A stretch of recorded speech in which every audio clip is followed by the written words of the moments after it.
What's good, ladies and gentlemen? My name is Xehther, and I'm bringing you this story of what if Team 7 was betrayed by Konoha. It might surprise you guys to know that a lot of things could actually change if we change the character development of one simple person from Team 7. Secrets that could catastrophically impact the story of Naruto being let out early could cause a ripple effect to the story that would change everything. So if you guys are curious to how this story ends, how everything pans out, and what even ends up happening, stick around to the end of today's video to finish watching part 1 of what if Team 7 was betrayed by Konoha. Enjoy. Hey Ross, sauce it up.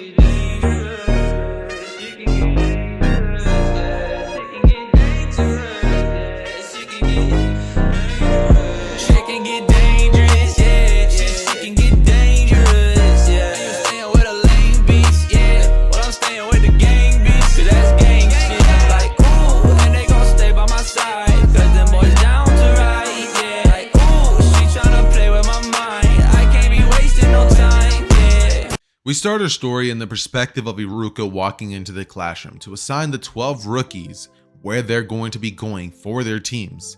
And much to nobody's surprise, everything would pretty much remain constant, even the portion of Naruto being betrayed by Mizuki.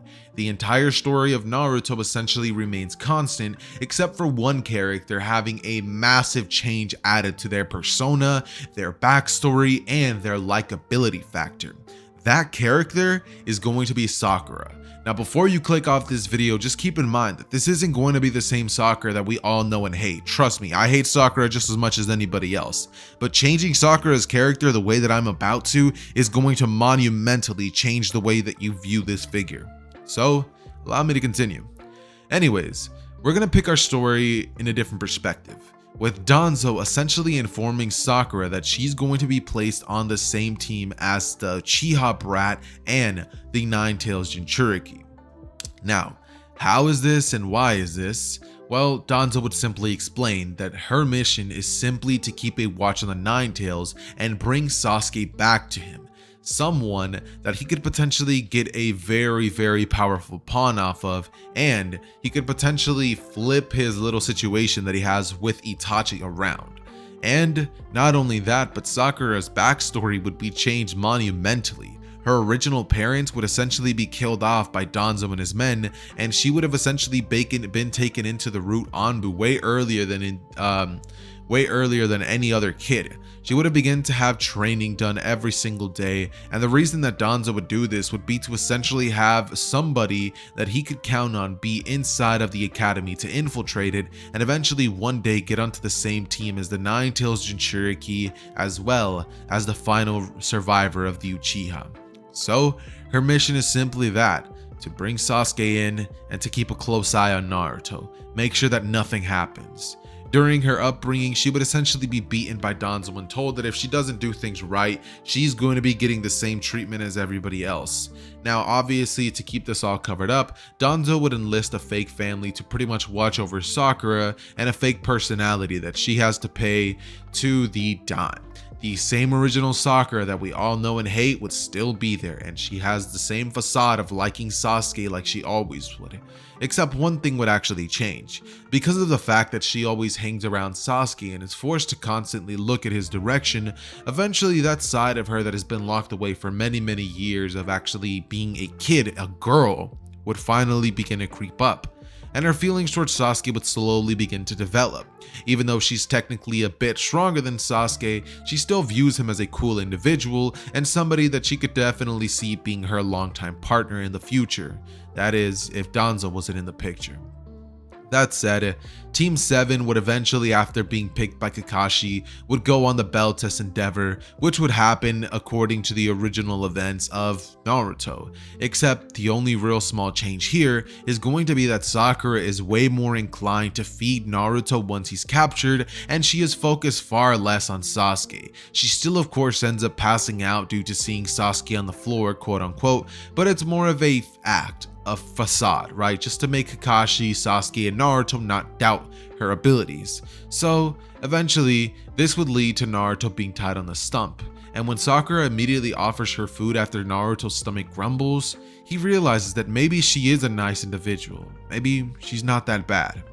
Eventually though, they would end up passing the exam, with Kakashi explaining to the team the lingo that Obito, his former teammate, had taught him, that those who abandon the mission are trash, but those who abandon their teammates are worse than scum, right? He would tell them that.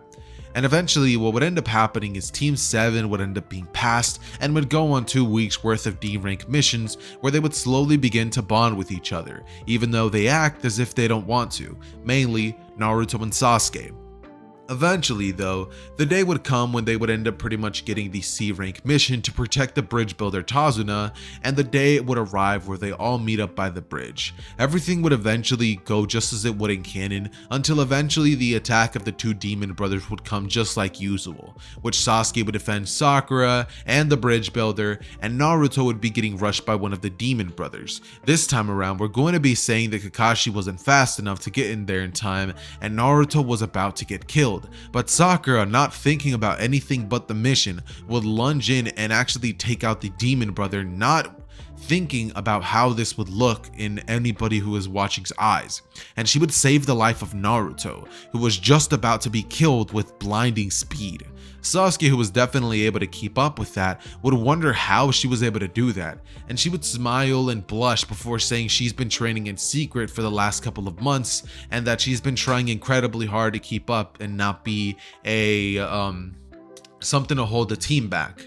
Sasuke, because of this, is too distracted to even focus on making fun of Naruto, and Kakashi would go on to pretty much praise Sakura, informing her that she's doing a very good job, that she might even be the strongest member of the team. With a bit of a smile, he looks at Sasuke and then says, "I'm joking." They continue going on with the mission, and eventually they end up encountering Zabuza, leading to Team 7 having to protect the bridge builder, and the encounter eventually leading everything to the one point where everything changes. This time, instead of Zabuza opting to go grab Kakashi and imprison him with his water prison jutsu, we're going to be saying that instead of that, he actually would opt to actually go and capture Sakura instead, which would actually lead to a very hostile situation where Zabuza holds a kunai to Sakura's throat, who was much too slow to react to the demon of the Miss Zabuza, and essentially would hold her against the team, threatening to kill her if they don't back down and offer up Tazuna, the bridge builder, to him. Kakashi is stuck and doesn't have any answer, and everybody in Team 7 would have sweat dropping from their foreheads, not knowing what they should do. Sasuke and Naruto would meet their eyes and know exactly what they have to do. Eventually, he would go on to scream at the team if they are listening or not, asking, "What is it gonna be, Kakashi? The girl or the bridge builder? Which one? I'm getting tired. One of them is gonna die today."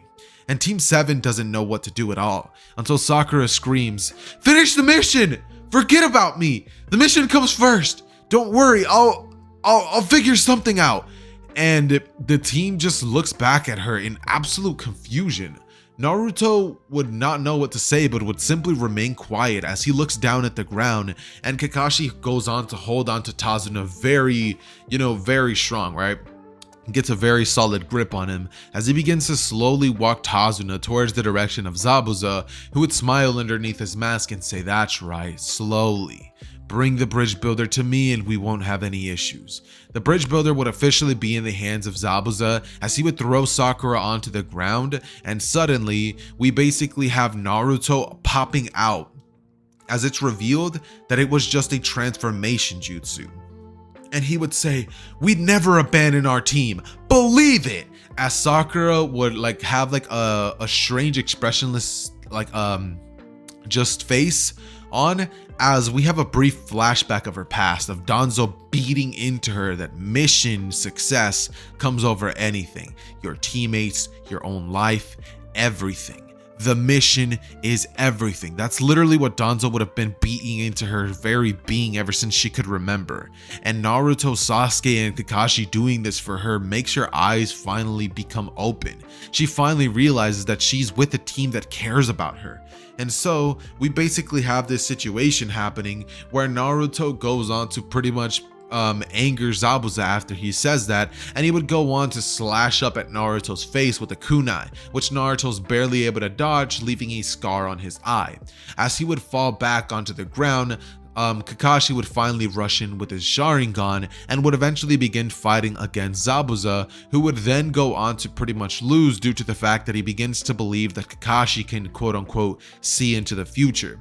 Naruto would scream out after being slashed in the eye, but like I said, Kakashi would save him, and Sasuke would rush over towards the direction of Naruto, bringing him back towards the bridge builder as Sakura rushes towards Team 7, and they would all begin to form a triangle-like formation, beginning to ready themselves to essentially protect the bridge builder with all costs. Sakura would mutter thank you under her breath, and Naruto would say it was nothing, believe it, as suddenly we see the wound that Zabuza would have left on Naruto slowly heal, and a strange aura appear on Naruto just long enough for the scar to heal up.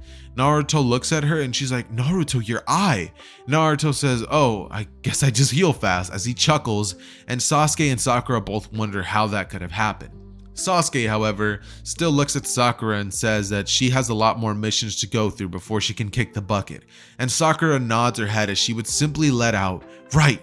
Suddenly, we basically have a scene where Kakashi stands over Zabuza, and the hidden miss tracking ninja Haku would come in as he hits Zabuza in the neck with Senbon, and he pretty much goes on to take Zabuza away from the area, which would leave Team 7 to ponder what just happened.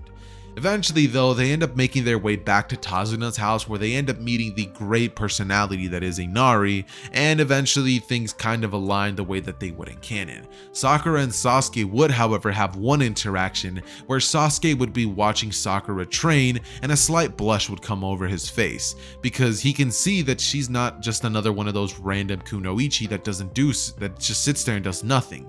She's different, I guess you could say. And why am I doing this?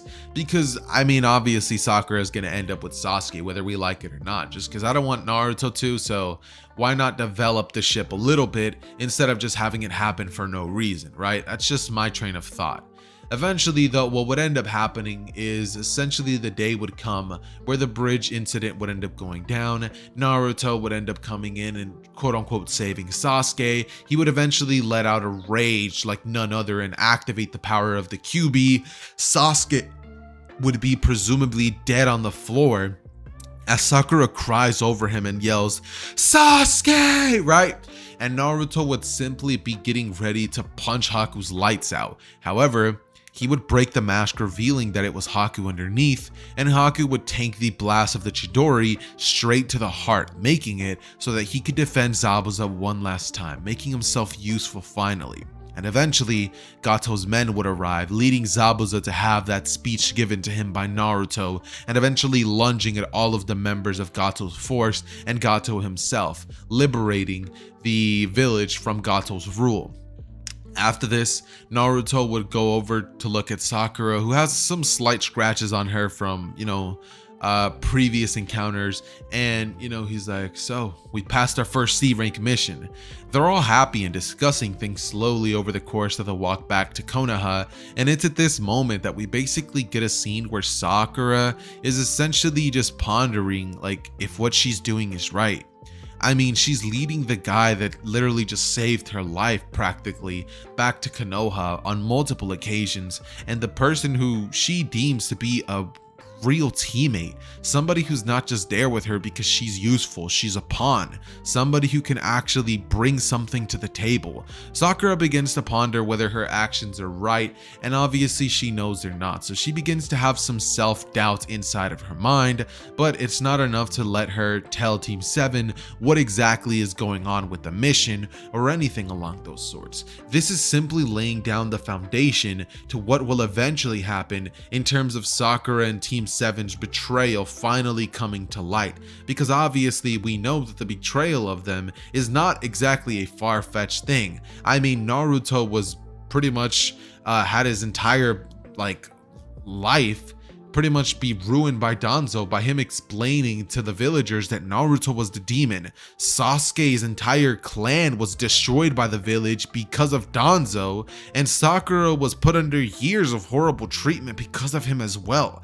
The entirety of Team 7 has been wronged by Danzo in some way, shape, and form, and we can even have it orchestrated so that Danzo was the man who actually had Sakumo Hatake kill himself. He was the one who drove him to that point. We could maybe have a situation where he was the one that rigged the mission and led to Kakashi's father's death, so that each one of the members of Team 7 would have a rightful reason to be angry with the village.